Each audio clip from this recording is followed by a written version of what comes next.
Hello, Scorpio, Sun, Moon, Rising, and Venus signs. Kamusta kayo? Sana po nasa mabuti kayong kalagayan. Welcome back po sa Star Tarot. Kung bago kayo rito, welcome din kayo. Thank you sa inyong support. I truly appreciate it. God bless you all po. Pauna mensahe po ni Scorpio. Wow, napakagaganda. Sabay pa talaga sila, no? So, we have the Six of Pentacles. Ayan. So, this is generosity energy at play dito, Scorpio. Maaaring meron ditong nangangailangan sa inyo ng pera. And at the same time, no, makukuha ninyo yan. Kung ano man yung need ninyo, kung magkano man ang need ninyo, that will be provided to you, that will be met, no? At meron din naghihintay na tulungan mo. Meron nang naghihintay din na ng biyaya din na maibibless mo din sa kanila, maitutulong mo sa kanila. So, kung ano man dito yung kailangan ninyo, for sure, you know, that will be met. Meron kayong pagkukuhanan ng pera, meron perang dadating kung yan ang kailangan ninyo. We have Wheel of Fortune. Mababalot kayo ng swerte sa ngayon. Good luck and good fortune are on your side. At this time, Scorpio, napakaswerte ninyo. Positive changes ang hatid nito sa inyo. Mababago na ang inyong sitwasyon for the better.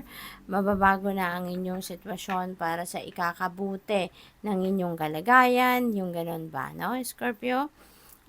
Posible din na maraming galawan na magaganap dito. There could be a lot of movement sa inyo dito, Scorpio, no? At hindi lang sa pera ang swerte ninyo dito, kundi sa ibang parte ng buhay ninyo ay maaring siswertehin din kayo. So, there's going to be a lot of changes na pwedeng maganap dito sa buhay ninyo. What else? We have Page of Swords. Ayan. So, may mga impormasyon kayong hinihintay siguro sa ngayon, ano? Maybe you are gathering facts or maaaring nag-aaral kayo.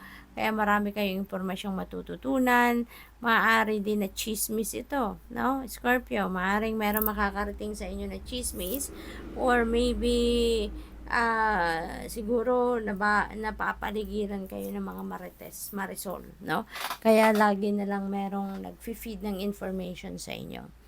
What else? We have Death energy. This is beautiful because this is transformation. So, sa daming pagbabagong magaganap dyan sa Wheel of Fortune, samahan pa ni Death Energy. So, maraming pagbabago talaga magaganap dito sa iba't ibang parte ng buhay ninyo. Maaaring mababago ng inyong sitwasyon pangkaperahan, trabaho, karir, negosyo, relationship, pamilya, no?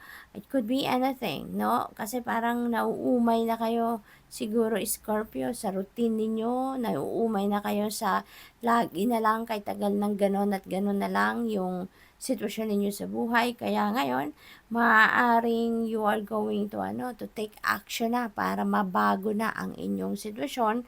Magiging maganda, successful yan kung ano man ang gagawin ninyo kasi nandito din yung swerte, no? Sa horizon ninyo. Kaya magandang magbago ng inyong sitwasyon sa ngayon. Maybe may mga bagay dito na tatanggalin mo na or even tao tatanggalin mo na sa buhay mo, no? Yung ganon. At gusto mo na magsimula ng bagong buhay na clean slate. Gusto mo nang maswerte na lang, no? Yung magaan na lang dalhin na mga sitwasyon ang gusto mong ma-experience sa ngayon. Kaya pati yung mga tao sa paligid ninyo or parte ng buhay ninyo na alam ninyong nakakabigat na lang sa'yo, alam ninyong negative vibes ng hatid sa inyo, yan ay maaring tatanggalin nyo na din sa buhay ninyo, no?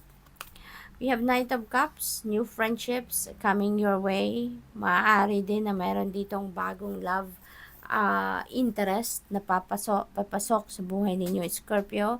Maaari din na meron ditong, kung single kayo, maybe someone is going to ask you out on a date. Maaaring meron na ditong offer of love, no? For some of you, magpo-profess na ng kanyang pag-ibig, ng kanyang ng romantic interest sa inyo, Scorpio. So, good luck po. Okay? What else? We have Nine of Cups. Napakaganda naman ng mga energies ninyo. This is about happiness. This is about falling in love. So, ang iba sa inyo dito, if you're single, Maaring ngayon talaga, maaring pumasok na kayo sa isang love and romantic relationship. Maaring talagang masigasig din ang inyong manliligaw or yung nililigawan ninyo, maaaring madala nyo na, 'di ba? Ma-convince nyo na sa effort ninyong pinapakita, no? So, maaaring kayo ay maging official na kayo. This is also a wish fulfillment energy, kaya maaaring meron din kayong mga wishes na magka-come to fruition sa ngayon. Kaya good luck to that. Ang daming swerte, no? Napaparating sa inyo sa ngayon. Final message ninyo is 555. So, pagbabago talaga, no? Maraming movement, maraming pagbabago, parang overhaul ito ng buhay ninyo ngayon, Scorpio, na maaaring maganap, no? There is change, there is change, there is change. So, ang daming pagbabago na mangyayari sa buhay ninyo. And sa lahat ng ito, you are receiving support, no, from your loved ones, sa mga mahal ninyo sa buhay, no, mga kaibigan. Susuportahan kayo sa transition na ito. No, there could be obstacles as well, battles na kinakaharap ninyo or haharapin ninyo dito, pero rest assured, no, na yan ay susuportahan kayo ng divine universe, susuportahan kayo ng mga tao sa paligid ninyo, at yan ay mapagtatagumpayan ninyo.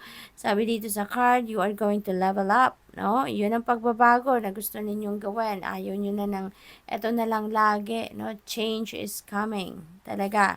It might not feel good initially, but it will prepare you to handle the greater things in life for your highest good. That is why you've been looking for this. That is the why you've been looking for. So push through it. There's a reward waiting at the finish line. Ayan talaga, pagtiyagaan ninyong gawin yan. Kasi yung mga transition sa buhay natin, yung mga pagbabago na yan, kumbaga hindi yan nangyayari sa isang iglap lang. It happens gradually, no? Hindi in a flick of a finger. Kaya, pagsikapan, pagtiyagaan ninyo, pasasaan ba at magagawa nyo rin ang lahat ng kailangan ninyong gawin para sa isang malaking pagbabago, no?